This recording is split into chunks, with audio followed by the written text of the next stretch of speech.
Question हमको given है कि two projectile A and B are projected with same speed at angle of 30 degree and 60 degree to the horizontal, then which one is wrong. चारों option में से कौन सी statement wrong है ये बतानी है। यानी कि दो प्रोजेक्टाइल हैं, ये बोला गया है ए की स्पीड यू है, एंगल दे रखा है 30 डिग्री, और दूसरा प्रोजेक्टाइल है बी जिसकी स्पीड भी यू है बट एंगल कितना दे रखा है, प्रोजेक्शन एंगल है 60 डिग्री। ये बताना है रेंज में रिलेशन बताना है क्या होगा। इसकी रेंज आ रही है, मान लो इसकी रेंज क्या है आर बी, इसकी मैक्सिमम हाइट एच ए है और इसकी मैक्सिमम हाइट है एच बी, इसका time of flight T A है, इसका time of flight T B, ये हमने कंसिडर कर लिया, ये आपको गिवन भी है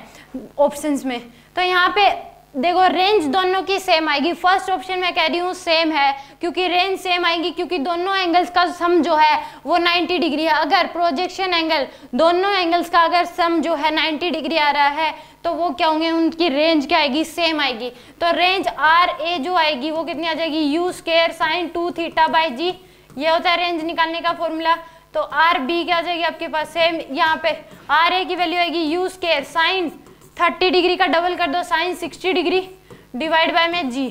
और ये आ जाएगी यू स्क्वायर साइन 60 डिग्री का डबल कर दो साइन 120 डिग्री डिवाइड बाय में जी। तो साइन 60 डिग्री की वैल्यू भी कितनी होती है, √3/2, और साइन 120 डिग्री की वैल्यू भी होती है √3/2। तो दोनों ही केस में सब सेम है, यू सेम है, थीटा की वैल्यू सेम है, जी सेम है, तो range R A equal to क्या आएगी इसमें, आर बी। सेकंड, तो फर्स्ट ऑप्शन तो क्या इसमें सही है। सेकंड ऑप्शन में दे रखा है एच बी जो है वो 3 टाइम्स है किसके, एच ए के, एच बी इक्वल टू क्या है 3 टाइम्स ऑफ एच ए। तो यहाँ पे एच बी रेंज जो निकाल, अगर मैक्सिमम हाइट निकालनी है हमें तो एच मैक्स जो होती है, एच मैक्स क्या होती है, अगर एच ए निकालें तो you square sine square theta by में 2g, ये फॉर्मूला होता है मैक्सिमम हाइट निकालने का। तो एच ए की वैल्यू क्या हो जाएगी, यू स्क्वायर, यानी कि यू स्क्वायर साइन 30 डिग्री का स्क्वायर साइन 30 का स्क्वायर डिवाइड बाय में 2g, तो यह आ जाएगा आपके पास यू स्क्वायर साइन 30 डिग्री की वैल्यू 1/2 का स्क्वायर डिवाइड बाय में 2g, तो यह आ जाएगा यू स्क्वायर बाय में 8g, यू स्क्वायर बाय में 8g, ये 2 जो है नीचे आ जाएगा तो 2 का स्क्वायर 4 होगा, 4 × 2 क्या आ जाएगा 8। और एच बी अगर निकालना है, एच बी की वैल्यू वो आ जाएगी यू स्क्वायर साइन 60 डिग्री का स्क्वायर डिवाइड बाय में 2g, तो आएगा यू स्क्वायर साइन 60 डिग्री की वैल्यू होती है √3/2 का स्क्वायर डिवाइड बाय में 2g, यह आ जाएगा यू स्क्वायर इंटू में 3/4 डिवाइड बाय में 2g, तो यहाँ से आ जाएगा आपके पास u square 3u square divide by 4 नीचे आएगा तो 8g। अब दोनों का एच ए बाय में एच बी का रेशियो ले लो। अब एच ए की वैल्यू है यू स्क्वायर बाय 8g और एच बी की वैल्यू है 3u स्क्वायर बाय में 8g,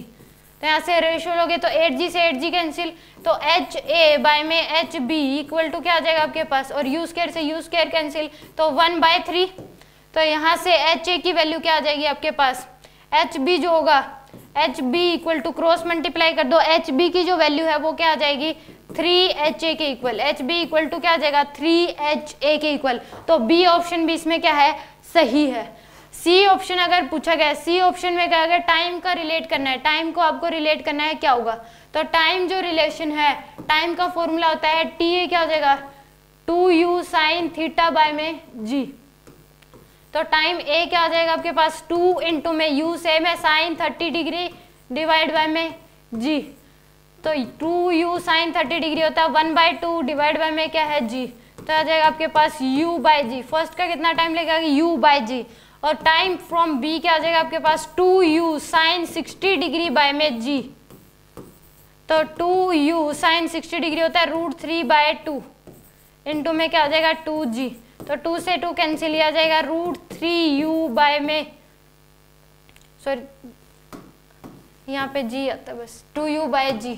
तो नीचे आ जाएगा 2 से 2 कैंसिल √3u/g, तो ये a का वैल्यू है u/g, टाइम फ्रॉम b के लिए है √3u/g, तो दोनों का रेशियो ले लो, time from a ratio from time from b, तो a का टाइम है u/g और b का टाइम है √3u/g, तो g से g कैंसिल, u से u कैंसिल, आ जाएगा 1/√3, तो यहाँ पे टाइम टी बी की वैल्यू क्या आ जाएगी, क्रॉस मल्टीप्लाई कर दो यहाँ से, टी ए बाय में टी बी की वैल्यू जो है वो कितनी देर की है 1/√3, क्रॉस मल्टीप्लाई अगर करोगे तो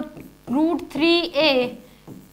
TA इक्वल टू क्या आ जाएगा, TB के इक्वल। तो ये ऑप्शन भी क्या इसमें सही है, तो यानी कि इसमें नन ऑफ दीज ऑप्शन क्या आ जाएगा, डी। तीनों ही ऑप्शन जो है करेक्ट है, तो आंसर आ जाएगा इसका नन ऑफ दीज।